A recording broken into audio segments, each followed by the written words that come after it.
Hey, Mim. Hey, Scarlett. Welcome back, guys. You're listening to Style Over Substance. We're just two friends talking about our experiences working inside the fashion industry and also our observations from outside the fashion industry. It's sometimes serious, but it's definitely always a good laugh. Always. We release new episodes every Tuesday. So subscribe on your favorite podcast listening platforms.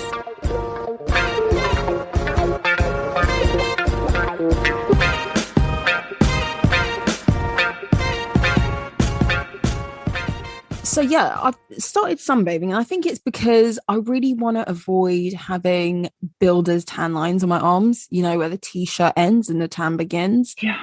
And also another thing is I wear trainers a lot of the time, or like flats and socks.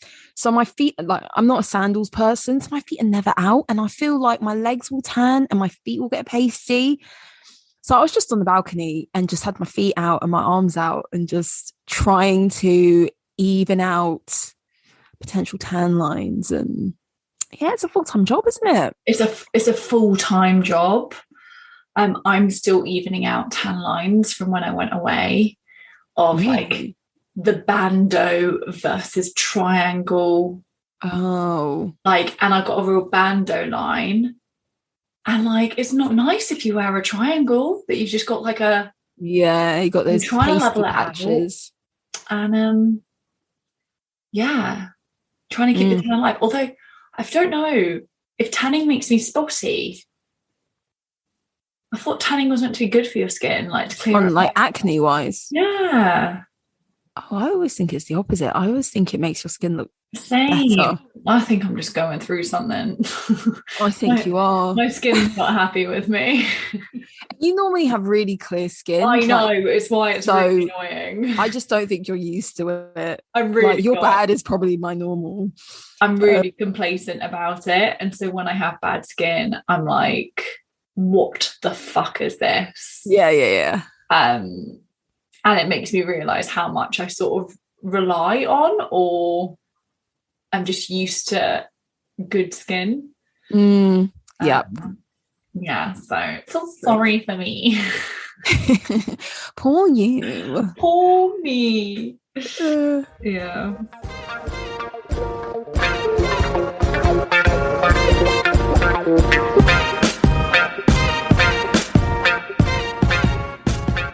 What's your fashion story?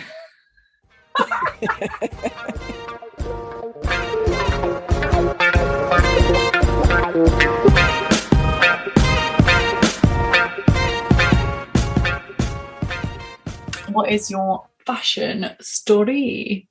So, a little bit late, because I think this came out like a week or so ago, but you know, we only have one episode a week, guys, so bear with us. Yeah.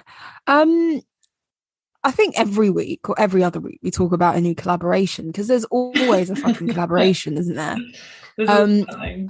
Really, I want 2023 to be the year of brands giving us cool product. Yeah. Go back to your roots. I want to see archival pieces. Yeah. I want to see reworking the classics. I want to see, you know what? I want to see slim down offerings. We don't need 20 billion capsule collections. We want capsules. We want them to lean into minimal, you know, collections. Anyway, I say all that to say, it's a cute collab. I will say that Adidas has partnered up with a number of community-driven restaurants. One notable one based out in Dubai. Now, I'm not sure if all of them are based out in Dubai, but the one that kind of got onto my radar was a restaurant called Ravi Restaurant, and he's based out in Dubai, kind of a long-standing iconic restaurant out there. And they've collaborated with these restaurants, and it's their kind of classic 3-stripe trainers, but they've got the green it's like the green and white combination. And they've done a photo shoot with like the staff wearing the shirts with the Adidas logo on and kind of holding up the pair of trainers that on the tongue, on the inside of the tongue, has got, you know, a little something on the inside. So it's a cute collab, and I think it's one of those, like, if you know, you know, people to feel, it's nice to feel like a big global brand kind of knows your little subculture or your culture and the niche that you are part of. It's a really clever way of doing marketing.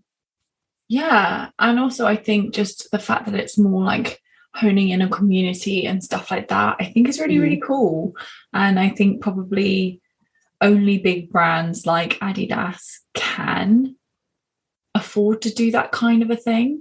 But like, it's a big deal to be doing that, so it shouldn't really come like so soon after the Adidas Gucci drop. Like, these collaborations are really watering down then something quite cool like this. You're right. But yeah, I mean, it's really cool, and to have like you said, restaurant staff or whatever kiss it out in it and take it back to the community is very cool. I think what it does is it gives these smaller businesses, and I'm sure this restaurant was doing well without Adidas's help, but you know, we can't deny that Adidas is like a superstar in the world of trainers and sportswear, and they are sharing some of that spotlight that they have, and it enables these smaller businesses to kind of get some of their success. And you know, now if you go to Dubai, I'm sure that you're going to be like, oh, that Ravi's restaurant, I want to go there, I want to see what their food's about, just because you've come across them via Adidas's not promotion, but their collaboration, and so they get to enjoy some of that custom. And I think that's really nice about it. It's supporting smaller businesses, which is like such a great thing to be able to do. What an honor to be able to kind of like represent smaller businesses and shed a light on them. Yeah, and they're also not like a competitor. That's what I mean. Like, restaurant, it's literally like no skin off their nose, really. Yeah, and I think that's quite nice. Yeah, definitely. So, what is your fashion story? My fashion story is that you actually sent me this. Dior are selling a gardening kit. Yeah. And please tell the people how much it is. It's basically £9,000 USD. Yeah. Yeah. Which is really, in today's economy, that's like £8,000. So what it is it's like, it looks like one of those little fold out seats. Yes. Like, I don't know if people know, like, you know, those fold out stools. That's what it looks like. It's leather with metal legs, lovely stitching, a very saddle cut. It's got a little pocket, and then I believe it does come with a spade. Yes, it does come with gardening tools. Best believe that's not going to be a good spade. Like, let's be honest. It's not at all. And then I don't know what I would call this. It's not quite a fork. It's a rake. Oh no, it's a. Oh yeah, yeah. I don't know what that is. It looks like it's a hand. They call it a hand rake, but I wouldn't call that a rake personally. I feel like I really want feedback on the spade for one. Yeah, £9,000. Let's be honest. If you can afford that, you have a gardener. 100%. If you're spending like £8,000 in what, like UK money, you on a little gardening stool, just leather stitched nicely with a spade and a rake, which, let's be honest, goes in the dirt. Like, that goes in the dirt. Yes, It's made it's to get going to probably dirty. rust, and it's, you know, it's Yep. not made for beauty. You've 100% got a gardener who's tending to your garden, your lawn, your everything. Yeah, and I don't know. And they wouldn't be touching that. I don't know who the target audience of this is, because as you said, if you have 8 grand, 9 grand to spend on this little thing, you already have a gardener. Yeah. So you're probably not doing your gardening yourself. And even if you are doing if you're like an avid gardener, you know what your tools are, you know what you get to use, you know where to get your stuff. Even if it's high quality and expensive in itself, it's not going to be this expensive. You know, you're going to have all your bits ordered, bought for, and you yourself know that this is an absolute ripoff. The only people I can see actually buying this are, quite frankly, younger people who get pulled into hype, and they don't have gardens because, again, in this economy, who owns a house with a garden? Like, it's tough.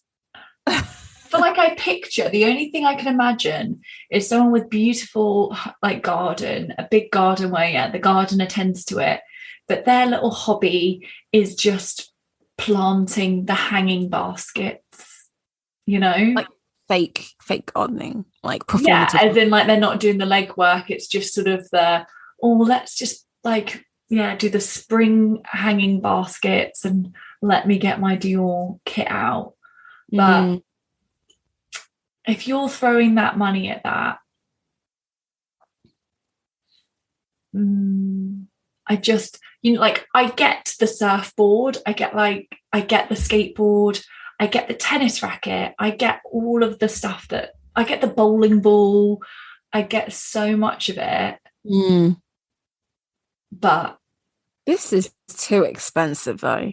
I just also don't really get it, because if gardening is your hobby, like you said, I'm buying a good trowel or whatever from just a gardening shop. Like, let's be honest, Dior's not going to have got the best spade on the market. No, don't think so. Yeah. I think what they were trying to do is, bear with me, you know how Hermes has like equestrian related paraphernalia? Like, that's their thing, isn't it? Horse riding. And they actually have quite a substantial range of horse riding related things, and you can buy them. But that's long standing, and it's quite integral to their brand, and kind of how they've started to begin with. Was not a bag's first brand. I understand that the late great Christian Dior was an avid gardener, loved flowers and all of that stuff. And so I think they're probably trying to expand into different categories. And I'm not against that. I just think this is absolutely mind-bogglingly, don't know the word, expensive. And it just, because it's so expensive, I just cannot take it seriously. As you said, you are convinced that it's probably really bad quality, because there is no handheld spade in the world that is worth that amount of money. So it doesn't matter how good it is, it's still not up to 8 grand par. No. And of course, like, the leather work and all of that looks beautiful, but I'd rather put that money into a bag for sure. And I think, I don't know a woman who would care that much for gardening stool to look that beautiful. Yeah. You got to keep it in your house. You got to use it like an actual indoor. But I don't even feel like it's the level of a collector's piece. You know, when brands do these kinds of things and it's kind of so wacky or out there, and you're like, that could be a collector's piece. And, you know, Louis Vuitton has some really crazy sort of luggage stuff that's really opulent and out there. Chanel has done their sort of like showpiece handbags, like the shopping basket or whatever. But this just feels like it's just not quite on the money. And they had the nerve to make it in white. I know there are other colours available. Yeah. Yeah. I really feel like Kim Jones missed the mark on this. I just don't know who kind of like, if they had a design meeting, like, I know we should do this, who let that spiral to an end product? Where are they? You know what I want to know? They should have come out with the gardening hat, the gardening gloves. That's what they should have eased in with. They should have come in with the... Or even just a beautiful leather case with the spade and trowel. Yes. Yeah. Maybe like, dare I say it, like a little greenhouse. That would be a vibe. If you've got like, imagine you've got like a massive mansion and you're like, come to my back garden, and there's like a parasol over your outdoor furniture and it's Dior. Come on, people will lap that up. Oh my gosh. Madness.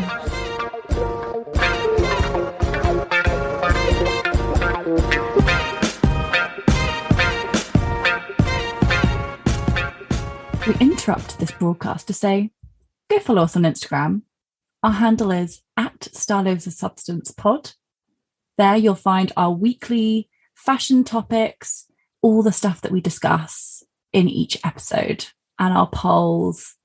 Or reach out to us at StyleOverSubstancePodcast@gmail.com for new suggestions of topic discussions, or even to share your own fashion stories. We also have a YouTube channel, Style Over Substance Podcast, if you'd rather listen to our episodes over there. Back to the episode.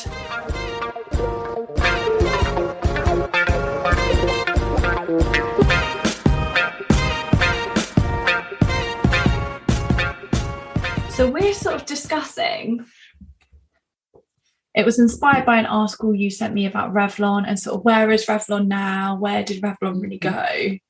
And I think just sort of discussing how I think that the beauty industry and the fashion industry often echo each other. Yeah. And how, where's a brand of 90 years of beauty sort of culture gone in this day and age?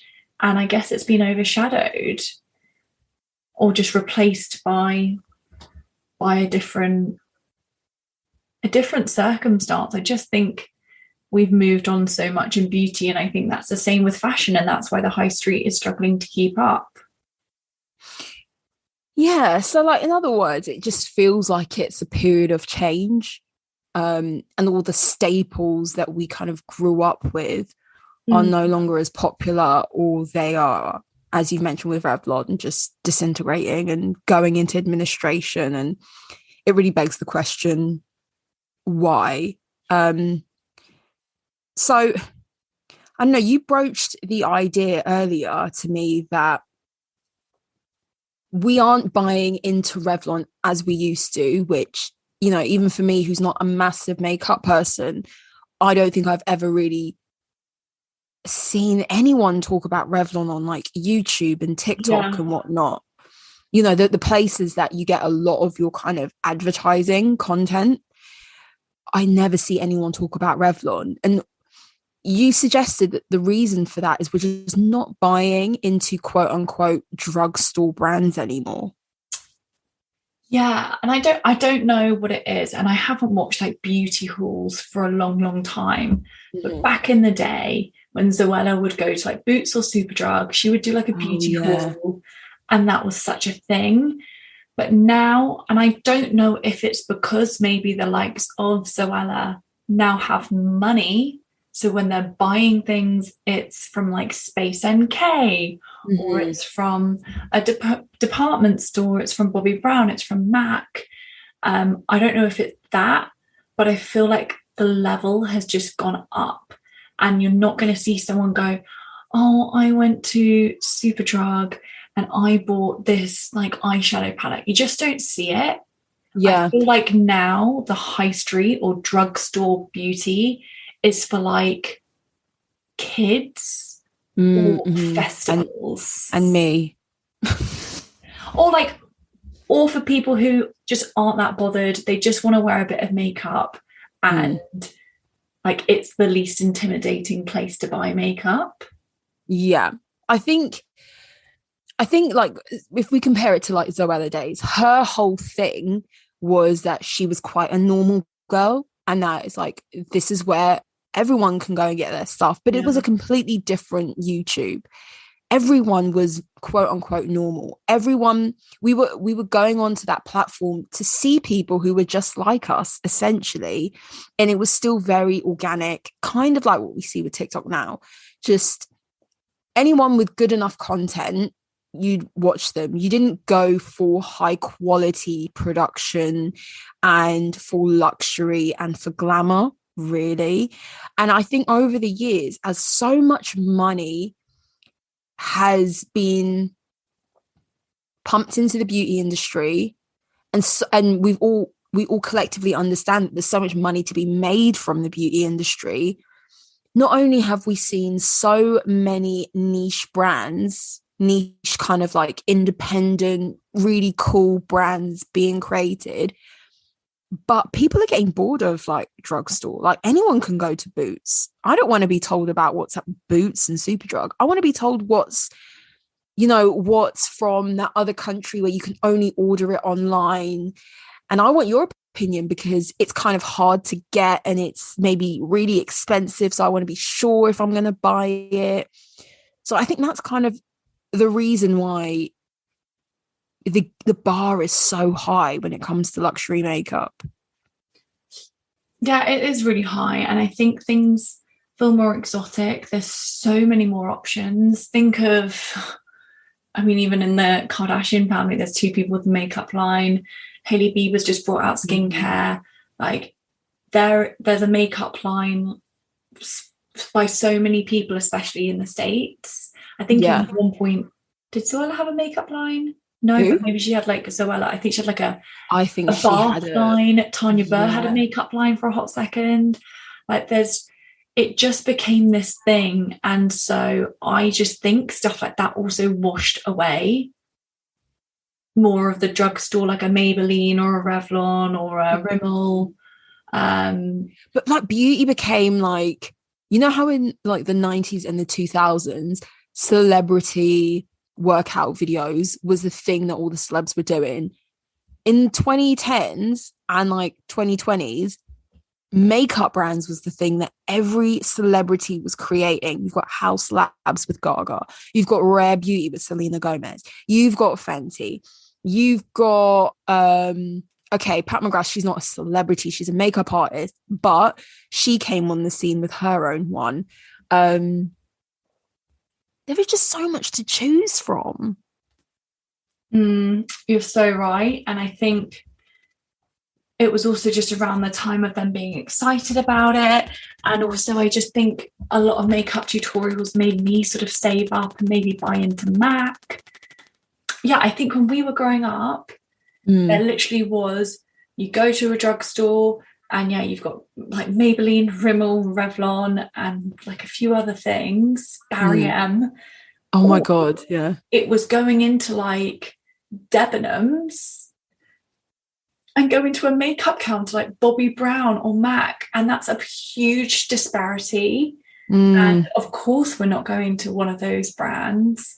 I still begrudge when a foundation runs out and I've got to pay nearly like 30 quid to replenish it. Like it still upsets me. So I'm obviously going to be doing that then.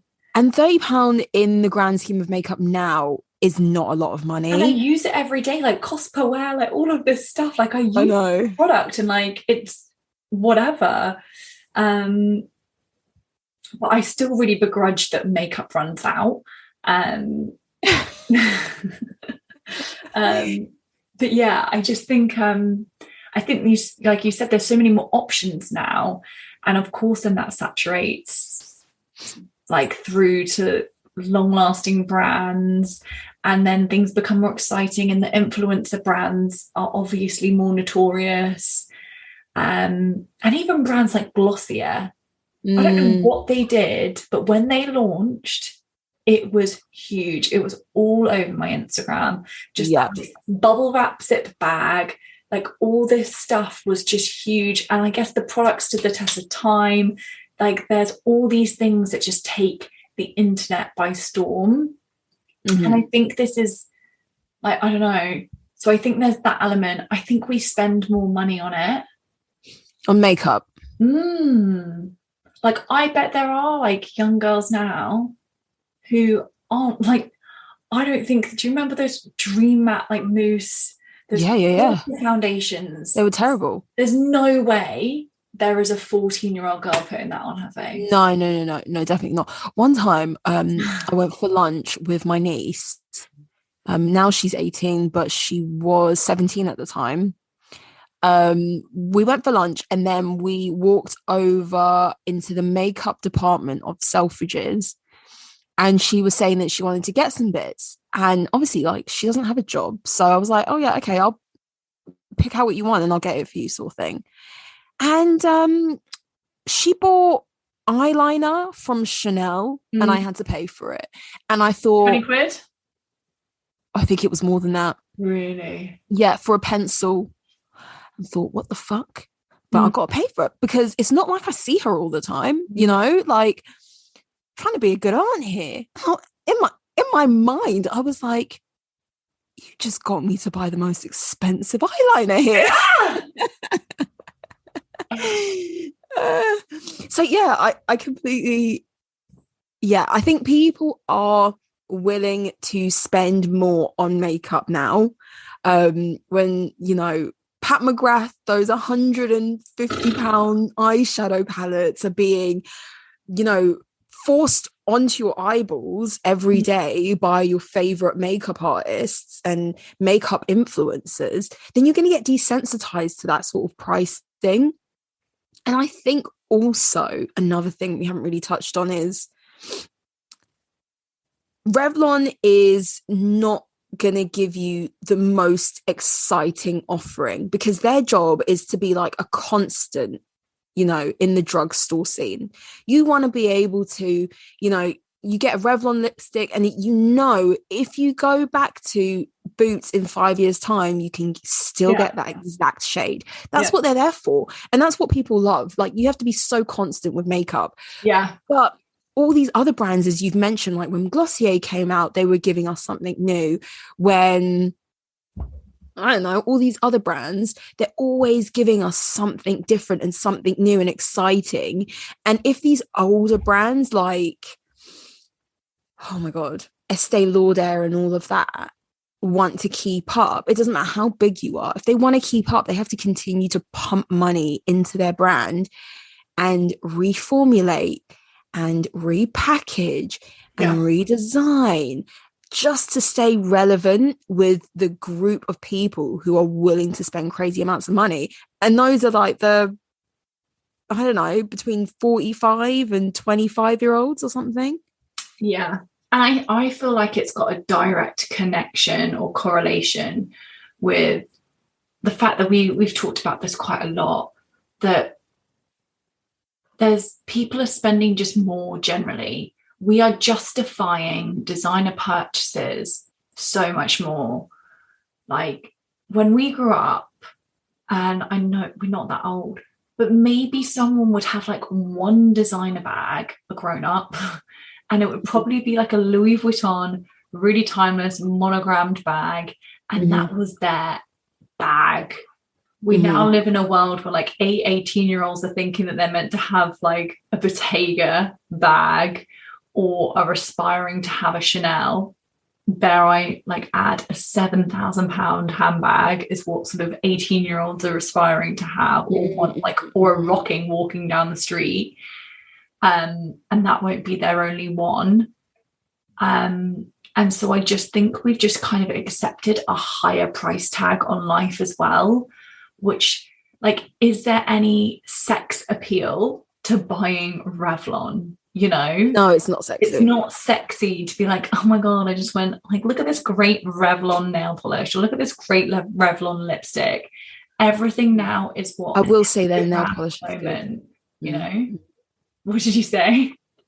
I said their nail polish is good. Their nail polishes are really good. I like Revlon nail polishes. Yeah. And I really like the bottle. I really like it.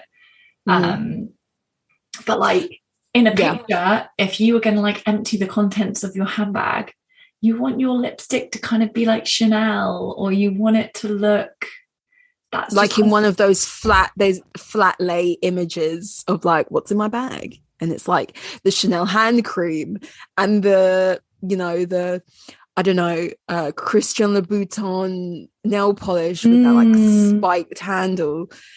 Yeah, I think you're right. I think even when we were younger, taking it back to your first point, when the adults that we knew may have had one designer bag. I don't necessarily know it was like they had one designer bag, but I think they had a number of maybe very premium or designer pieces, but they weren't as flashy, so you never really knew. It was like, I remember my mum shopped at Bally, and they're not cheap at all. They're not like Louis Vuitton, but they're not cheap, but it was like more understated stuff.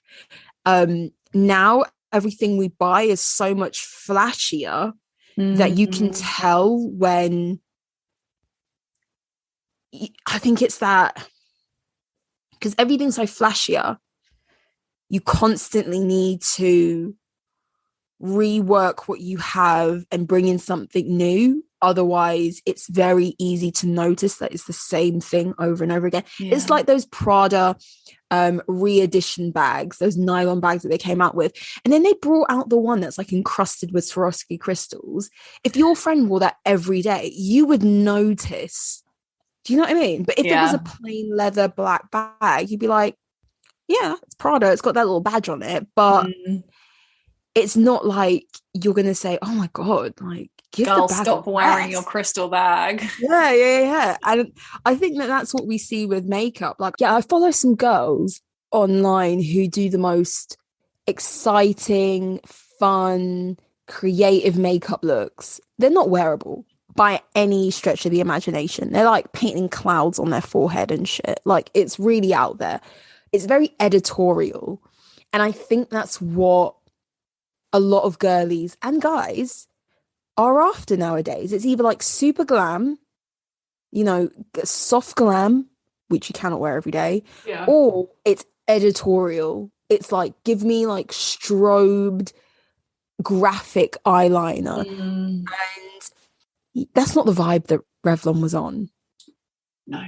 Revlon was sort of, and remember, like, a drugstore has a really limited offering. It's essentially like mascara, kohl eyeliner pencil, like a brown like eyeshadow palette, maybe some concealers, some foundation, some lipsticks, and some nail polishes, and maybe blushes and stuff like that. But like, it doesn't have the full beat that people are now used to. So you actually can't get your full look probably from just the Revlon counter. You're not going to have your contour, your different shades of contour, your bronzer.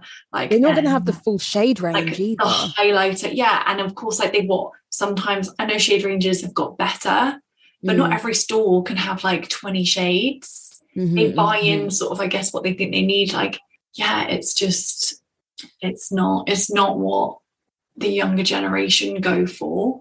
It kind of just reminds me of someone who very much is just like, doesn't really know how to maybe do makeup, or will do the same makeup every day of their lives, and that's who it's for. But people who play with makeup and like it don't wear the same makeup every day, and they're going to buy it online. They're going to buy the stuff online, which I think is a massive factor. I have never in my life, and I buy Revlon nail polish, never thought to buy theirs online. I just think to myself, I'll wait till I go to the high street when I need a color, if I'm feeling like, I just want to treat myself and buy an unnecessary, nail polish.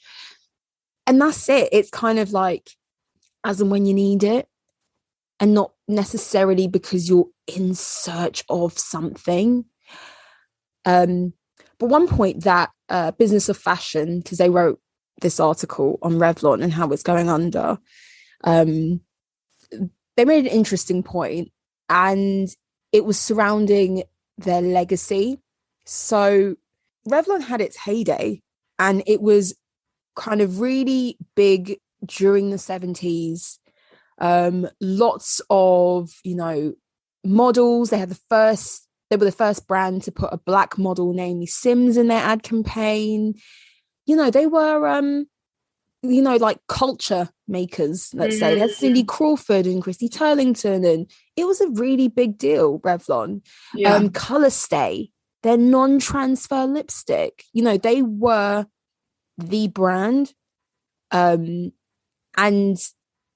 I think that as the years had gone by, I did not actually know this. Maybe it was just in the States, but Revlon did try to create this brand that was going to appeal to the younger customers. And in 2018, they created their like Gen Z targeted line, and it was called Flesh. Now it sounds disgusting, the name, like Jesus Christ. And it was like very sexualized language. I'm not even going to tell you what some of these products were called. No, you know what? That I immediately think it's trying to compete with a brand called Too Faced, who has a mascara, and it's a very good mascara, but the mascara is called like Better Than Sex mascara. Yes. Yeah.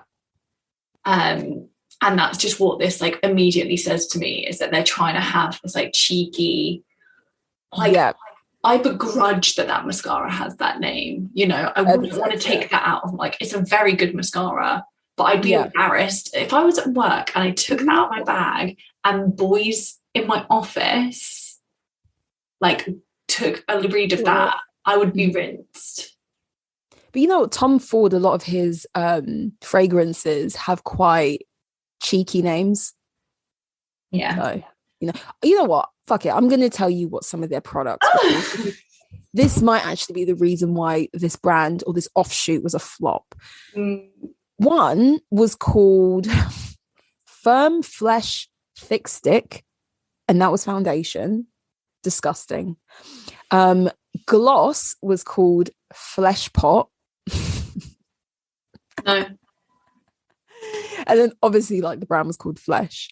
Flesh makes me feel sick. It's not nice, is it? It's such an ugly word. Flesh. Oh god. And yeah, I say that all that to say is like sometimes brands do not need to be chasing the next best thing. Yeah. What they need to be doing. Don't go chasing waterfalls. Don't.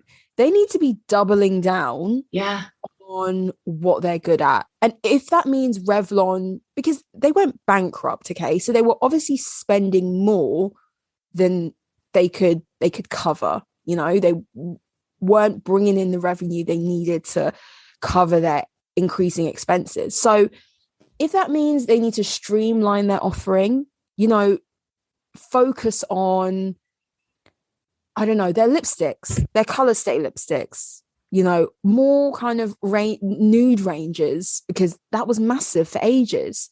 Lip liners, we talked about nail polish, brow products, like streamlining. Don't be everything to all people.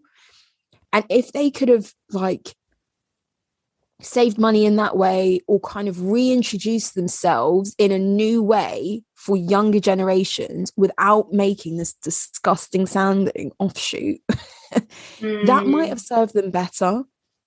Yeah, I think you're so right. And I think that this has been probably the panic and the demise of a lot of brands. And I think it must be really difficult, like you said, that they're at the height of stuff, and they were probably until the 2010s, maybe even into that, like doing quite ahead of the game, like a really secure high street brand. And it's got to be really difficult when that suddenly changes.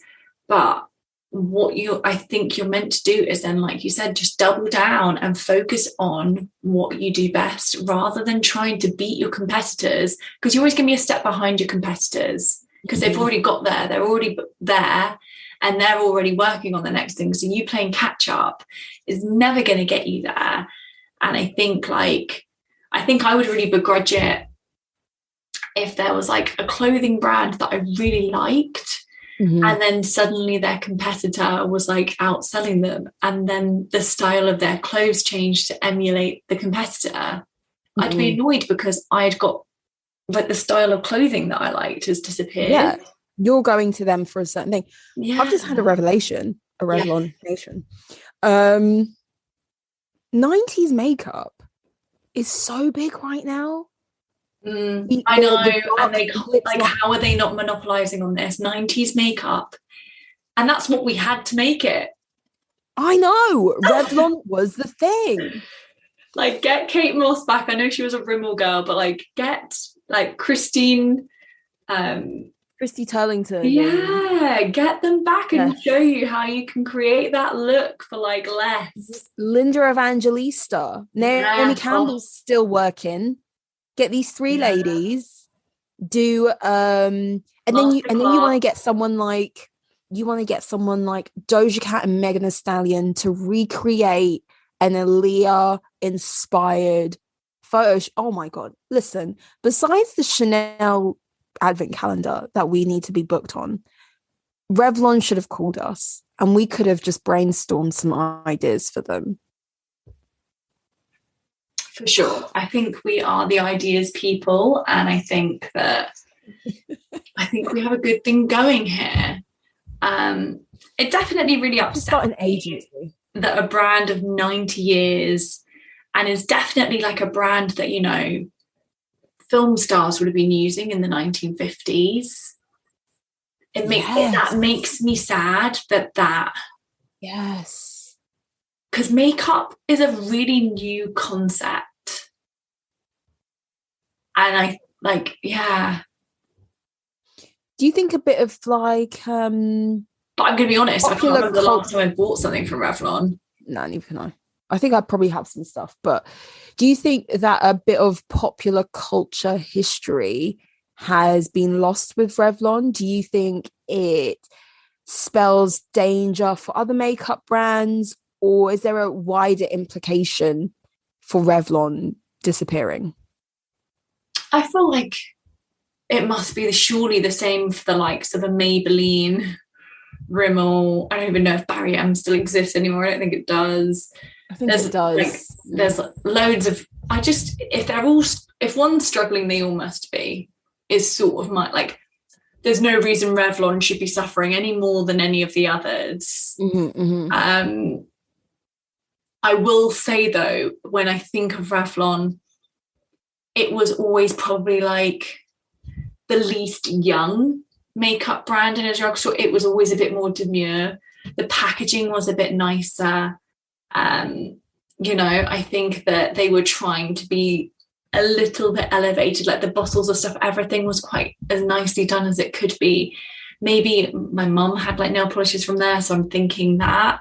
But I feel like Rimmel was more targeted at teenagers. I don't know. Maybe that's part of it, that it sort of, that pitch of customer has gone elsewhere. I just don't know. It makes me sad though, because of the heritage of it. Yeah. Yeah, you know who owns Revlon? And this will even... Is it Estee Lauder? No, it's Elizabeth Arden. Oh, I knew it was like one of them. Yeah. Another old lady. Yeah. I mean, neither one of them are alive, but yeah, I just read that and I thought... So makeup is a bit like fashion in that sense. Yeah. Most makeup brands are under like two big umbrellas, like Elizabeth Arden, Estee Lauder, and like I think there'll be other branches, but like there's like it's similar to fashion. They're under. I think Coty owns a lot of fragrance, but beauty as well, like Kylie Cosmetics and all that bullshit. Yeah. I wonder. But for sure, like, I do think the emergence of the Kylie lip kit and then obviously her brand and all of that stuff just also washes things away. Washes things away in what sense? Like, even I bought into that, so I'm not going to go to a drugstore now to find my next lipstick. I'm going to look at what the next like hot thing that is circulating the internet. Like, I mean, I don't even know if you would know this, but like Charlotte Tilbury has a lipstick called Pillow Talk. Yeah. Which is like notoriously. I might not buy it, but you know, I know the things. But that's what I mean. Like, people want to be seen with it, and they recognize her bullet, like the lipstick bullet. It's just all of that sort of is a moment.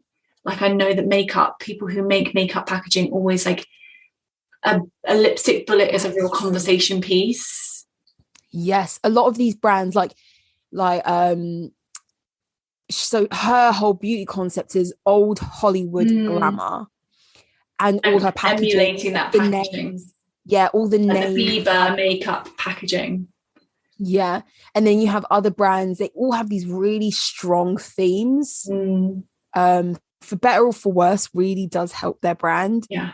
I think there's one American brand called like Beauty Bakery, and everything's like cake batter and like sprinkle themes and like flavors and all of that. And that's another thing. But what I have seen people talk about recently, and it would be good to get your opinion because you actually buy the products. I just watch this nonsense. Is the idea that the beauty community on YouTube and social media is,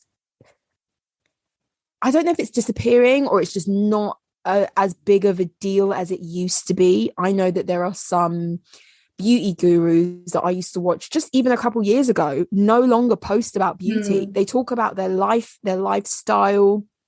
Yeah, I've definitely noticed that evolution. I think so you've got like Jackie Aina who talks about homeware, candles, bed linen, things like that, which is great content.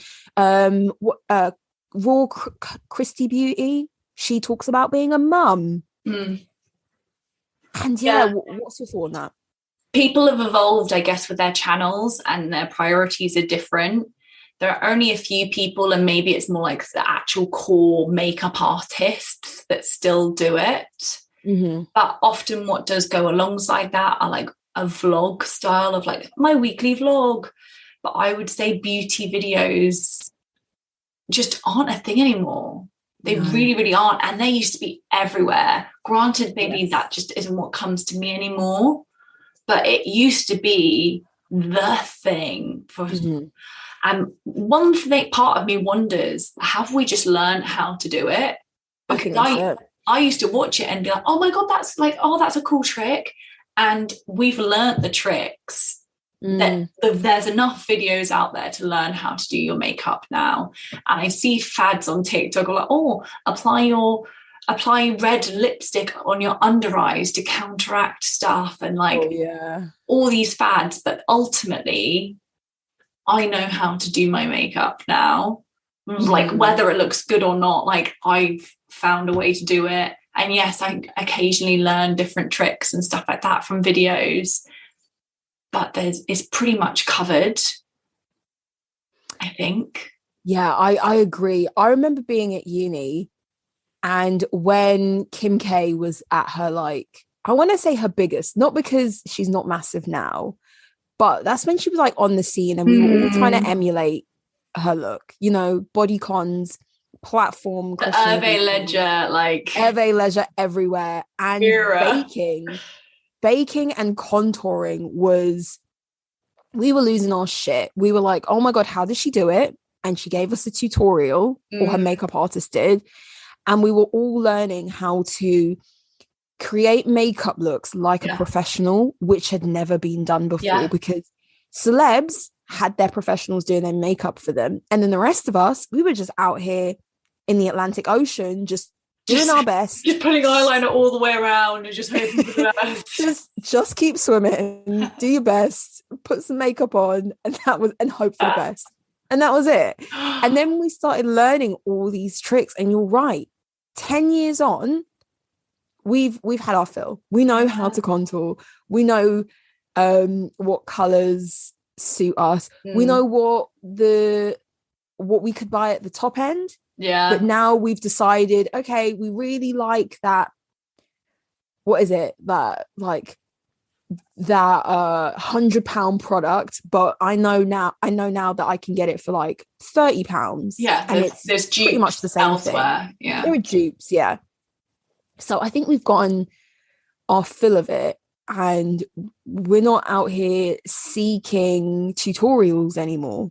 Yeah, and I just wonder if there's fewer tutorials, and on the odd chance that Revlon might have been in one, that sort of disappeared. But the odds also are that Revlon wouldn't have been appearing in any of those tutorials. Yeah, I don't remember. Unless it used to be a trend to do like a full look with drugstore products. Yes, that's true. Half your face high end, half drugstore, to kind of like test which gives a better overall look. And that's when it used to make an appearance. But people just like leveling up their makeup. And also, like, we can't forget that 2 years of COVID, pretty much, there was no one was buying makeup. There was months upon months of people not bothering to put a stitch of makeup on their face. As a makeup addict, well, not addict, but as a makeup lover, like, I was barefaced for 3 months. Yeah. And then it really took me a while to transition into wearing makeup again. Yeah, I can imagine. And also, we had a really good summer. Do you remember that? Well, because also I think it was also like I got used to my face and I really accepted my face without it. And so then it was kind of like I wanted to try and maintain that. I wanted to like my face as it comes. No, I hear that. That's it's real though. Lots of people prior to that were putting on makeup just so they looked half decent to go into the office or to go out, to clubs, bars, whatever on the weekends.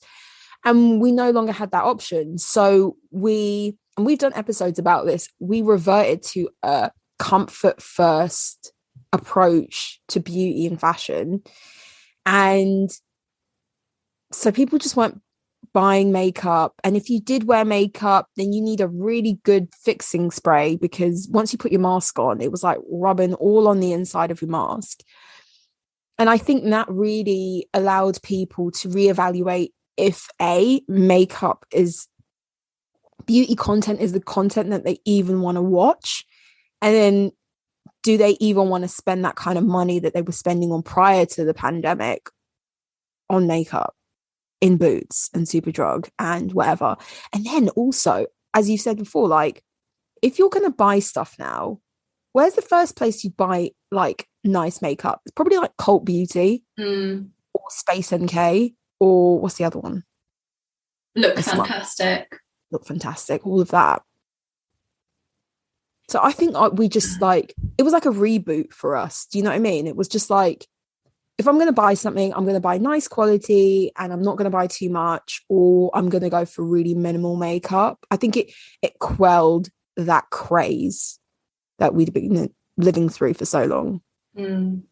So interesting. It's tough out there.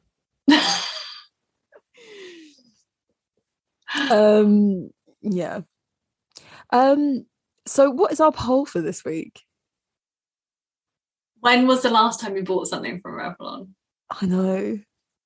For me, it could quite possibly be like within the last 2 months, because fun fact, I often always buy a drugstore concealer. I don't really know why. I just feel like concealer, like I don't know why, if I'm spending £30 on my foundation, I'm not spending £25 on my concealer. Yeah, I hear that. I'm sort of a bit like, what? And also because maybe it's because I normally have good skin, I don't normally need it. So I just buy you're lucky. Concealer. Yeah, I'm going through it like a trough. I think I need more concealer than I do foundation.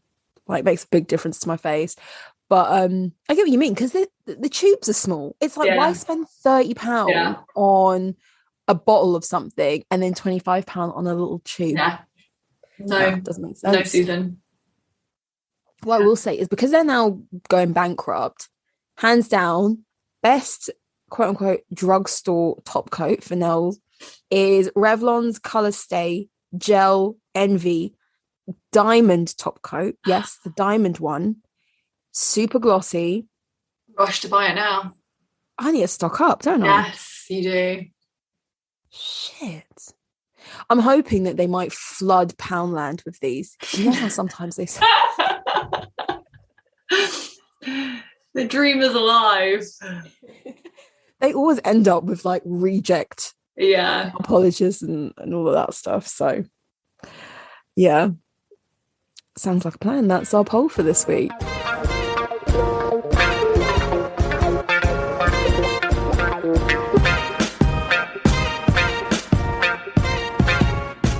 Well, thanks again for tuning in to another episode of Style Over Substance, guys. Don't forget to check out our Instagram or Spotify to respond to this week's poll. Bye. Bye.